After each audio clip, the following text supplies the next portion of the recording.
Nathula pass থেকে ফেরার পর এরকম যে ঘটনা ঘটবে কে জানতো। সন্ধ্যা নাগাদ আমরা পৌঁছেছি গ্যাংটকে। তারপর একটু ফ্রেশ হয়ে এলাম আমাদের সামনেই যে ওয়েস্ট পয়েন্ট মলটা আছে ওখানে। নাথুলা পাসে প্রায় নেটওয়ার্ক ছিল না বললেই চলে, যে কারণে সোশ্যাল মিডিয়ার থেকে ছিলাম পুরোপুরি বিচ্ছিন্ন। তারপর এখানে এসেও সেরকম ভাবে ফোন ঘাটা হয়নি। আমরা তো সুন্দর রেডি হয়ে ঘুরে বেড়াচ্ছি সন্ধ্যা থেকে। এখানে যে ঝালমুড়িটা এটাও কিন্তু আমাদের বাঁকুড়ার মতনই টেস্টি। তারপর এক প্লেট মোমো নিয়ে এমজি মার্গে বসে খেতে খেতে টাইম পাস করছিলাম। আর যেহেতু আজকে সেরকম ভাবে লাঞ্চ করা হয়নি, তাই একটা বাঙালি হোটেল খুঁজে বসে পড়লাম একটু ভাত খেতে। তারপর সকালে ঘুম থেকে উঠে দেখি আকাশ পুরোপুরি পরিষ্কার, কিন্তু দুর্ভাগ্যবশত ল্যান্ডস্লাইডের ফলে গুরুদুংমার যাওয়ার রাস্তা পুরোপুরি ব্লক। সমস্ত পারমিটও ক্যান্সেল করে দিয়েছে এখান থেকে। এটা শুনে তো আমাদের মাথায় আকাশ ভেঙে পড়লো, কারণ আজকেই আমাদের যাওয়ার ছিল নর্থ সিকিম। তো আমরাও আমাদের প্ল্যান চেঞ্জ করলাম। গ্যাংটকের লোকাল সাইড সিনারি গুলো ঘুরে আমরা বেরিয়ে যাবো এখান থেকে সোজা দার্জিলিং। তো এখানে লোকাল সিনারিটা ঘোরার জন্য আমাদের হোটেল থেকে একটা গাড়ি করে দিয়েছিল। তারপর সকালে ব্রেকফাস্ট করে বেরিয়ে পড়লাম সাইড সিনের জন্য। এখানে সাইড সিন বলতে ছোট ছোট ঝর্ণা, মন্দির আর মনেস্ট্রি। তো আমরা এলাম এখানকার একটা মনেস্ট্রিতে। আমি তো আগেই বলেছিলাম পাহাড়ে যেদিকেই তাকাবে সেদিকেই ভিউ, কিন্তু ওই যে বাঙালির মন, যা আছে সবকিছু দেখে যাবো। এই 10টা পয়েন্টের মধ্যে আমার সব থেকে বেশি ভালো লেগেছে যেটা আমাদের একদম শেষে নিয়ে গেছিল। আমার জুতোগুলো কত সুবিধা। দেখো দেখো দেখো জুতোগুলো তোমাদের বেল্ট আছে, এই না সুতো আছে, ফিতা আছে অসুবিধা। আর আমার এই তোলো আর আমার এই যে এরকম এরকম তুই ধর ফুল এলে স্ট্রিট আছে লিয়ে যাবি? চলো যাবি লে? চল মনে করে না দত্তক নে ওটা কি কাঞ্চনজঙ্ঘা নাকি কিছু সাইড দাও, বুঝতে পারছি না।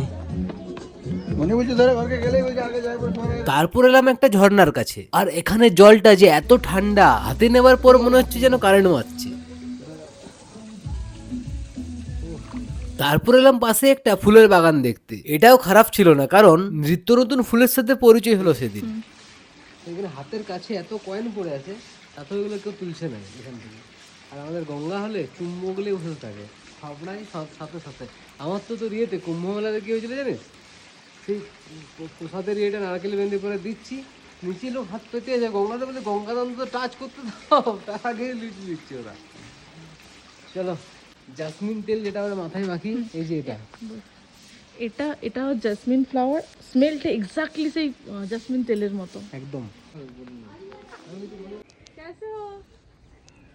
এগুলো তো পুরো অফবিট এরিয়া। আমরা এখন আছি সিকিমে, মানে গ্যাংটকের আশেপাশে যে গ্রামগুলো আছে ওইদিকে আমরা একটু ঘুরছি। লোকাল মানুষদের সঙ্গে একটু একটু কথা বলার চেষ্টা করছি। অনেকে হিন্দিও বুঝে না এখানে আসলে।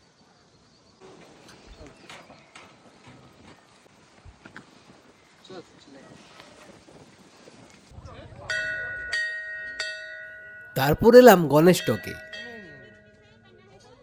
এখান থেকে পুরো গ্যাংটকের ভিউটা দেখা যাচ্ছে, এই যে পুরোটাই।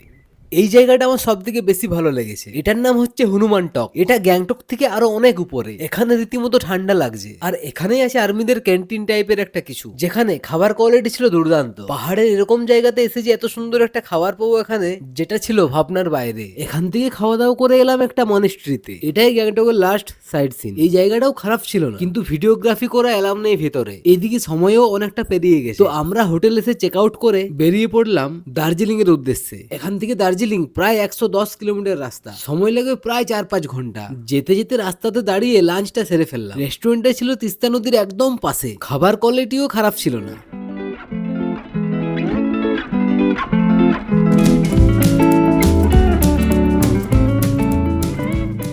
দার্জিলিং যখন পৌঁছালাম ঘড়ির কাঁটায় তখন রাত্রি 8টা। এবার আমাদের সমস্ত লাগেজ নামিয়ে একটা ভালো হোটেল খোঁজার পালা। আজকের ভিডিওটা তোমাদের কেমন লেগেছে কমেন্টে জানিও। দেখা হচ্ছে পরের ব্লগে।